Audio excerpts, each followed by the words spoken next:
Hello students, class 12 solid state lecture number 5.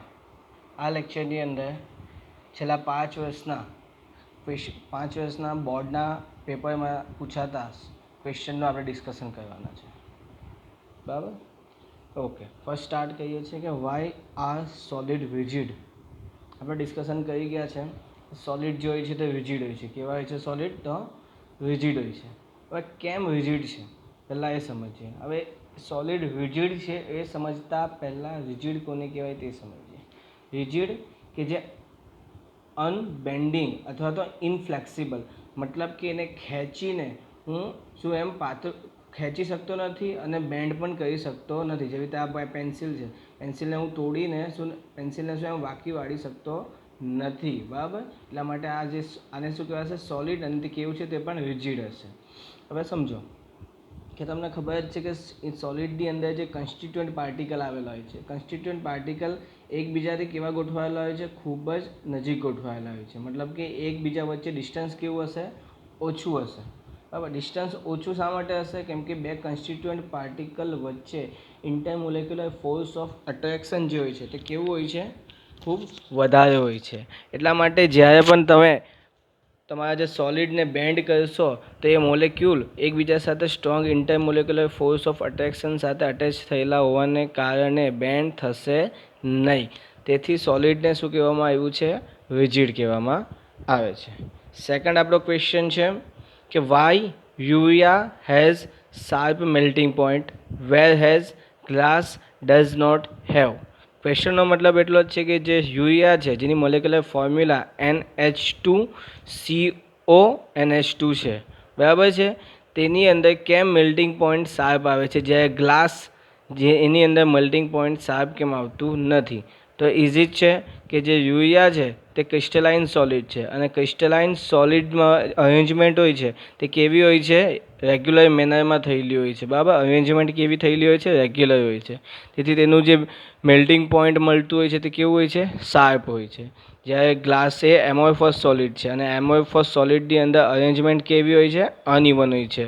બરાબર? Randomly ગોઠવાયેલા હોય છે કન્સ્ટિટ્યુઅન્ટ પાર્ટિકલ.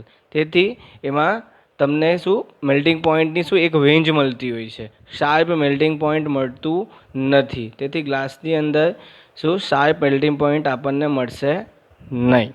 ઓકે, હવે થર્ડ ક્વેશ્ચન જોઈશું. થર્ડ ક્વેશ્ચનની અંદર છે what are amorphous solid why are amorphous solid considered has super liquid. બરાબર ને? આપણે ડિસ્કશન કરી ગયા છે કે એમોર્ફસ સોલિડને સ્યુડો સોલિડ પણ કહેવાય છે, એ સિવાય એને સુપર કુલ લિક્વિડ પણ કહેવામાં આવે છે. હવે કેમ આવું છે એને સમજવા માટે તમે સમજો કે એમ લિક્વિડ છે, લિક્વિડની અંદર બે કન્સ્ટિટ્યુઅન્ટ પાર્ટિકલ વચ્ચેનું જે ડિસ્ટન્સ હોય છે થોડું વધારે હોય છે. એ થોડું ડિસ્ટન્સ વધારે હોવાને કારણે લિક્વિડ પાસે એક ટેન્ડન્સી છે કે એ શું સ્લોલી ફ્લો કરી શકે છે. એની પાસે ફ્લુઇડિટીની એક ટેન્ડન્સી છે. બરાબર છે? પ્રોપર્ટી છે લિક્વિડની. તો આ જ લિક્વિડની જેમ જે એમોર્ફસ સોલિડ પણ હોય છે તેની પાસે પણ શું હોય છે? ટેન્ડન્સી હોય છે કે એ શું કરી શકે? ફ્લો કરી શકે સ્લોલી. બરાબર છે? અહીં તમારે નોટ્સ બનાવતા રહેવાનું છે. ક્વેશ્ચન આન્સરનું ખાલી ડિસ્કશન થશે. આન્સર કેવી રીતે લખવો તે ઓલરેડી તમને બતાવેલું જ છે નોટ્સની અંદર. તે તમારા વિડીયોની અંદર બતાવેલું જ છે. તે તમારે નોટ્સ બનાવી લેવાની છે. બરાબર છે? ફોર્થ ક્વેશ્ચન છે why is the window glass of old building thick at the bottom. Question શું છે કે જે જૂની બિલ્ડિંગો છે એ જૂની બિલ્ડિંગોની અંદર જે ગ્લાસીસ આવેલા છે એ ગ્લાસની બોટમ કેમ થીક હોય છે? ગ્લાસની બોટમ કેમ થીક હોય છે? તો પહેલું તો સમજો કે જે ગ્લાસ છે તે આપણે જોઈ ગયા એ શું છે? એમોર્ફસ સોલિડ છે. ને એમોર્ફસ સોલિડ પાસે કેવી પ્રોપર્ટી છે? ફ્લો કરવાની. ધીમે ધીમે શું કરી શકે છે? એ ફ્લો કરી શકે છે. બરાબર ને? એટલા માટે જ્યારે તમે ગ્લાસને વધારે લાંબો સમય સુધી રહેશે ગ્લાસ, એટલે શું થશે? ધીમે ધીમે જે ગ્લાસની અંદર કન્સ્ટિટ્યુઅન્ટ પાર્ટિકલ આવેલા હોય છે, એમોર્ફસ સિલિકા જે આવેલી હોય છે તે ધીમે ધીમે શું થશે? બોટમમાં શું જમા થતી જશે અને લાસ્ટમાં તમે જોશો કે તમારું જે બોટમ છે તે કેવો થઈ જશે?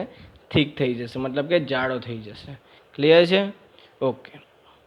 ફિફ્થ ક્વેશ્ચન છે આપણી પાસે what is the difference between quartz and glass, though both contain SiO4 minus, and under what condition quartz can be converted into glass. એક જ ક્વેશ્ચનની અંદર બે ક્વેશ્ચન પૂછવામાં આવેલા છે. ફર્સ્ટ કે ડિફરન્સ શું છે ક્વાર્ટ્સ અને ગ્લાસ વચ્ચે. બંને એક જ કન્સ્ટિટ્યુન્ટ પાર્ટિકલ એમાં આવેલા હોય છે SiO4 માઇનસ, બરાબર. બીજો ક્વેશ્ચન છે કે ક્વાર્ટ્સમાંથી ગ્લાસને કેવી રીતે કન્વર્ટ કરવામાં આવે છે. ઓકે, પહેલાં આપણે જોઈશું ક્વાર્ટ્સ અને ગ્લાસ વચ્ચેનો ડિફરન્સ. તો ક્વાર્ટ્સ જેમ આપણને ખબર છે એક ક્રિસ્ટલાઇન સોલિડ છે, જ્યારે ગ્લાસ જે છે તે એક એમોર્ફોસ સોલિડ છે. ક્વાર્ટ્સ જે છે ક્વાર્ટ્સની અંદર કમ્પોઝિશન શેનું હોય છે તો ક્રિસ્ટલાઇન સિલિકાનું. શેનું હોય છે? Crystalline silica. જ્યારે ગ્લાસની અંદર શેનું કમ્પોઝિશન હોય છે તો એમોર્ફોસ સિલિકાનું. ક્લિયર છે? ઓકે, હવે આ સિલિકા SiO4 માઇનસ 4 યુનિટની અરેન્જમેન્ટ જે હોય છે ક્વાર્ટ્સની અંદર SiO4 માઇનસ 4ની યુનિટની જે અરેન્જમેન્ટ હોય છે તે કેવી થયેલી હોય છે? રેગ્યુલર મેનરમાં થયેલી હોય છે. આ SiO4 માઇનસનું ટેટ્રાહેડ્રલ સ્ટ્રક્ચર બતાવેલું છે, બરાબર છે. જ્યારે ગ્લાસની અંદર SiO4 માઇનસ જે યુનિટ છે તેનું અરેન્જમેન્ટ કેવું થયેલું હોય છે? રેન્ડમલી, પ્રોપર અરેન્જમેન્ટ હોતી નથી. જ્યારે ક્વાર્ટ્સની અંદર કેવી હોય છે? રેગ્યુલર અરેન્જમેન્ટ આપણને જોવા મળે છે. હવે અહીંયા આ જે અરેન્જમેન્ટ છે તે ક્વાર્ટ્સની અંદર લોંગ રેન્જ ઓર્ડર માટે થાય છે, જ્યારે ગ્લાસની અંદર શોર્ટ રેન્જ ઓર્ડર માટે થતી જોવા મળતી હોય છે, બરાબર છે. ક્વાર્ટ્સની અંદર જે મેલ્ટિંગ પોઈન્ટ મળે છે તે શાર્પ હોય છે, કેમ કે ત્યાં અરેન્જમેન્ટ રેગ્યુલર થયેલી હોય છે. જ્યારે ગ્લાસની અંદર જે મેલ્ટિંગ પોઈન્ટ જે મળે છે તેની શું મળે છે? એક રેન્જ મળતી હોય છે, બરાબર. એ રેન્જની અંદર શું થતા હોય છે?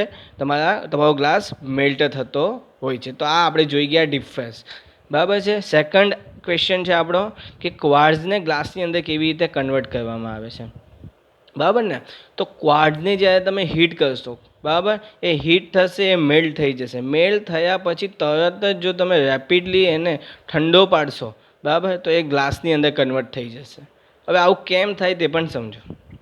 ક્વાર્ટ્સ એક ક્રિસ્ટલાઇન સોલિડ છે. ક્રિસ્ટલાઇન સોલિડને હીટ કરશો એ મેલ્ટ થશે. મેલ્ટ થશે એટલે કે ક્રિસ્ટલાઇન સોલિડની અંદર જે કન્સ્ટિટ્યુઅન્ટ પાર્ટિકલ છે તે જે રેગ્યુલર મેનરની અંદર એની અરેન્જમેન્ટ થયેલી હોય છે એ શું થશે? ડિસ્ટર્બ થશે. હવે ડિસ્ટર્બ થયા પછી રેપિડલી જો તમે એને ઠંડુ પાડશો તો જે તમારા કન્સ્ટિટ્યુઅન્ટ પાર્ટિકલ છે તેને રેગ્યુલર મેનરમાં અરેન્જ થવા માટે ટાઈમ મળતો નથી, બરાબર. અને એ ટાઈમ મળતો નથી એટલા માટે જે ઠંડુ પડ્યા પછી જે અરેન્જમેન્ટ હશે તે કેવી હશે? રેન્ડમલી હશે, બરાબર ને. એટલા માટે જ્યારે ક્રિસ્ટલાઇન આવી રીતે ક્રિસ્ટલાઇન સોલિડ શું થઈ જાય છે? એમોર્ફસ સોલિડની અંદર કન્વર્ટ થઈ જતો હોય છે. કંઈ નથી કરવાનું, ખાલી હીટ કરો. હીટ કરીને તરત જ એને રેપિડલી ઠંડુ પાડી દો એટલે તમારો ક્રિસ્ટલાઇન સોલિડ એમોર્ફસ સોલિડની અંદર કન્વર્ટ થઈ જતો હોય છે. ઓકે, સિક્સ્થ ક્વેશ્ચન છે આપણો. Crystalline solid are anisotropic in nature. What does this statement means? Question એવો છે કે ક્રિસ્ટલાઇન સોલિડ આપણે જોઈ ગયા કે ક્રિસ્ટલાઇન સોલિડ જે છે તે એનઆઇસોટોપિક છે. એ આપણે જ્યારે એનો ડિફરન્સ જોયો હતો ક્રિસ્ટલાઇન સોલિડ અને એમોર્ફસ સોલિડ વચ્ચે, ત્યારે આપણે જોઈ ગયા કે ક્રિસ્ટલાઇન સોલિડ એ એનઆઇસોટોપિક છે, જ્યારે એમોર્ફસ સોલિડ એ શું છે તો આઇસોટોપિક છે ઇન નેચર. હવે ક્વેશ્ચન છે કે આ સ્ટેટમેન્ટ કેવા શું માંગે છે? તો સમજો કે ક્રિસ્ટલાઇન સોલિડ જે છે તે એન આઇસોટોપિક ઇન નેચર છે. આ સ્ટેટમેન્ટ એવું કહેવા માંગે છે કે ક્રિસ્ટલાઇન સોલિડની અંદર જે ફિઝિકલ પ્રોપર્ટીઝ હોય છે, ક્રિસ્ટલાઇન સોલિડની જે ફિઝિકલ પ્રોપર્ટીઝ હોય છે એ ડિફરન્ટ ડાયરેક્શનની અંદર કેવી હોય છે? ડિફરન્ટ હોય છે. હવે આને સમજીએ આ ડાયાગ્રામ દ્વારા. આ ડાયાગ્રામ છે ક્રિસ્ટલાઇન સોલિડની, બરાબર છે. આ ક્રિસ્ટલાઇન સોલિડ આ જે ક્રિસ્ટલાઇન સોલિડ છે તેની અંદર આપણે ક્રિસ્ટલાઇન સોલિડના આયનિક નેચરની વાત કરેલી છે કે ફર્સ્ટ પોઝિટિવ આયન છે, ધેન નેગેટિવ, પોઝિટિવ, નેગેટિવ, એવી રીતે ક્રિસ્ટલાઇન સોલિડની અંદર શું થયેલી છે? અરેન્જમેન્ટ આપણને જોવા મળેલી છે. હવે આપણે એક ડાયરેક્શનમાં જઈશું તો તમે જોશો કે પોઝિટિવ નેગેટિવ જોવા મળે છે. આ એક ડાયરેક્શનમાં. હવે બીજી ડાયરેક્શનમાં આપણે ગયા તો તમે જોશો કે નેગેટિવ, પોઝિટિવ અને પોઝિટિવ. તો શું જોવા મળ્યું કે જેમ અલગ અલગ ડાયરેક્શનમાં તમે ગયા તો કન્સ્ટિટ્યુઅન્ટ પાર્ટિકલ કેવા અરેન્જ થયેલા છે? ડિફરન્ટ. આ ડાયરેક્શનની અંદર પહેલાં પોઝિટિવ, પછી નેગેટિવ, પછી પોઝિટિવ, પછી નેગેટિવ જાય. આ ડાયરેક્શનમાં નેગેટિવ નેગેટિવ નેગેટિવ આવે છે.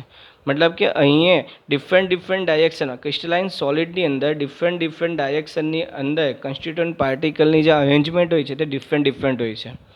બરાબર, જેને કારણે એની ફિઝિકલ પ્રોપર્ટી પણ ડિફરન્ટ ડાયરેક્શનમાં શું થવાની, ડિફરન્ટ જોવા મળશે. આથી ક્રિસ્ટલાઇન સોલિડને આપણે શું કીધું છે, એન આઇસોટોપિક ઇન નેચર. બરાબર છે. હવે કેટલીક વાર શું થાય છે કે એન આઇસોટોપિક અને આઇસોટોપિકમાં થોડોક ગૂંચવાડો વળી જાય છે કે ક્રિસ્ટલાઇન સોલિડ એન આઇસોટોપિક છે કે આઇસોટોપિક છે. તો એને સિમ્પલ આપણે આ જે કેન એનાથી આપણે સમજીશું. CAN, C stands for crystalline solid ને N stands for anisotropic. મતલબ કે ક્રિસ્ટલાઇન સોલિડ જે છે તે કેવા છે, anisotropic. C stands for crystalline solid, N stands for anisotropic in nature. બરાબર, એન આઇસોટોપિક માટે શું છે તો એન. ઓકે.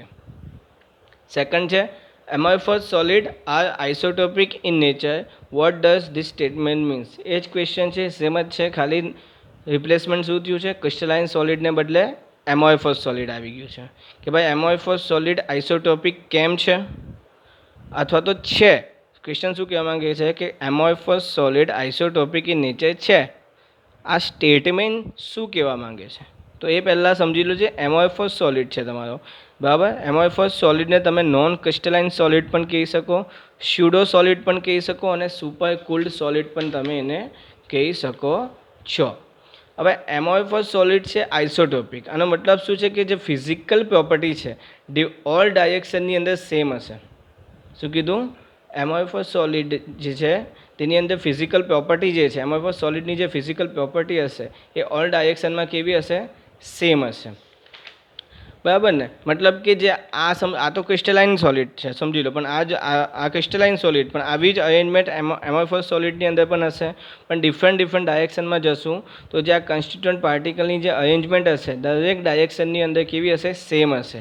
અને દરેક ડાયરેક્શનની અંદર પાર્ટિકલની અરેન્જમેન્ટ સેમ હોવાને કારણે ફિઝિકલ પ્રોપર્ટી પણ શું થવાની છે, સેમ જોવા મળશે. બરાબર છે. આ મતલબ કે એમોર્ફસ સોલિડ કેમ આઇસોટોપિક છે તો ફિઝિકલ પ્રોપર્ટી કેવી જોવા મળે છે, ડિફરન્ટ ડાયરેક્શનમાં સેમ જોવા મળે છે.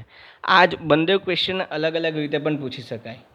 કે પૂછવામાં આવશે કોઈ એક સોલિડ છે, એ સોલિડની ફિઝિકલ પ્રોપર્ટી ડિફરન્ટ ડાયરેક્શનમાં સેમ છે, તો આ સોલિડ કયા પ્રકારનો છે, એમોર્ફસ છે કે ક્રિસ્ટલાઇન? તો શું આવશે, એમોર્ફસ. ને તમને પૂછવામાં આવે કે ડિફરન્ટ ડાયરેક્શનમાં ફિઝિકલ પ્રોપર્ટી ડિફરન્ટ છે, તો કેવો સોલિડ છે તો ક્રિસ્ટલાઇન સોલિડ છે. એ સિવાય ડાયરેક્ટ પૂછવામાં આવે કે electrical conductivity, refractive index, thermal expansion, આ બધું જે ફિઝિકલ પ્રોપર્ટી છે સોલિડની એ સેમ છે ઓલ ડાયરેક્શનની અંદર, તો એ સોલિડ કયા પ્રકારનો છે તો એ એમોર્ફસ સોલિડ છે. બરાબર છે. તેવી જ રીતે ક્રિસ્ટલાઇન સોલિડની અંદર. ઓકે. 8th ક્વેશ્ચન છે, વોટ ઇઝ ફોટોવોલ્ટિક સેલ? ફોટોવોલ્ટિક સેલ એટલે શું? ફોટોવોલ્ટિક સેલ એટલું સમજી લો કે કોઈ પણ એવું મટીરિયલ કે જે શું કહે છે, સનલાઇટને કન્વર્ટ કરે છે ઇલેક્ટ્રિસિટીની અંદર, એને આપણે કહીશું ફોટોવોલ્ટિક સેલ. બરાબર ને. કોઈ પણ મટીરિયલ તમે લીધું છે એ સનલાઇટને ઇલેક્ટ્રિસિટીની અંદર કન્વર્ટ કરે છે, તો એ શું છે, ફોટોવોલ્ટિક સેલ. આપણી પાસે એક્ઝામ્પલ છે એમોર્ફોસ સિલિકા. એમોર્ફોસ સિલિકા એ શું છે, એ સનલાઇટને ઇલેક્ટ્રિસિટીની અંદર કન્વર્ટ કરે છે, એટલા માટે એને શું કહેવાય છે, ફોટોવોલ્ટિક સેલ. બરાબર છે. હવે આપણે ક્લાસિફિકેશન આપવાનું છે કે કેટલાક આપણને સોલિડ્સ આપ્યા છે, એ આયનિક છે, મેટાલિક છે, મોલેક્યુલર છે, કોવેલેન્ટ છે, અથવા તો નેટવર્ક છે, અથવા તો એ એમોર્ફસ સોલિડ, કયા પ્રકારના સોલિડ છે. બરાબર ને. તો સૌથી પહેલાં આપેલું છે આપણી પાસે ટેટ્રા ફોસ્ફરસ ડેકાઓક્સાઇડ લખેલું છે, P4O10. તો આમાં તમે જોઈ શકો છો કે આમાં કન્સ્ટિટ્યુઅન્ટ પાર્ટિકલ કોણ છે, ફોસ્ફરસ અને ઓક્સિજન છે. બરાબર, મતલબ કે મોલેક્યુલ્સ આવેલા છે.